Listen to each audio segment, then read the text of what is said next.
one of the big question government of the Manipur, government of India hauzik puri government question tawningi kamai na mui militants mi ohum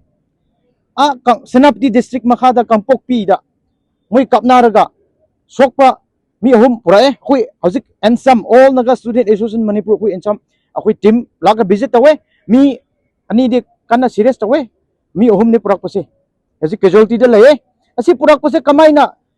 India ki security yaurga muina guard taurga kamai na militants mui terrorist ibu kamai na rim sida purak puno haibse hui and some side ki on behalf of naga community behalf of Manipur people the question tawningai karigino si purak pase haibse masiki pokom se atum matam te pame we need answer from the government of Manipur, from the government of India karigino mui militants mi ohum se mui masan kapnar ka sokpada karigino akhui security Indian security ne yaurga mui de guard taurga mui de secure taurga rim se purak se karigino haibki question tawe akhui hauzik visit tawre manung na change mui se hauzik se India ke security sing aduga ton ma security ng hauzik guard taur le asi se karigino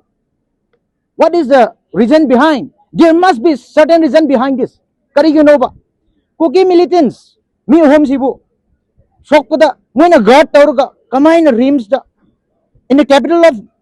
Manipur, heart of the capital, rims bungu kamay na pusin mono hay bise masi se we want answer from the government of Manipur, we want answer from the government of India and from the concerned department. Ako'y mi trok si bise ako'y public sing ako'y mi miyam na khangi ako'y na khanbale adu na met ki 13 May may phaki binit ki may siram gani hay bike ako'y khandale adugi matam da ako'y ki tungan ba paramilitary aduga Manipur ki policing tungan ba security sing lay deploy tawraga putok pangamki de adu matam da ako'y ki 6 brother naga 6 innocent brother putok pangamki de karigino hek ako'y na 14 ako'y ki cookies na ako'y shokiba laite moi release tabon meta hek nongala putok masi sida ako'y na khanba se we ansam all naga student association Manipur ako'y na chingna ba ako'y na khanba ako'y na sumnang muni na khanba put amalay karigino ako'y Kuki community ga Manipur government amasung home ministry government of India security forcing manungda yana ba hauna ba put lairam muni ahip chet thaza bani aduda ako'y na mi tulok sigi matam da yamna important oina laukhide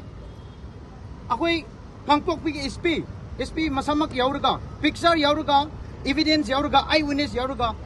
FIR salaga submit to tawki bani adu matam da action tawki de moido ngasi Senapati district makhada Kangpokpi area da nungmay kapnaraga Kuki militants mi ohum sokpada kutakta kamay na rims in the mid of the capital Manipur capital manung sida kamay na security India ki security yauraga kamay na si manung da purak puno hay bisa question amane ako'y mitrok sibi matam da di tumin na layina ngasi ayuk ngasi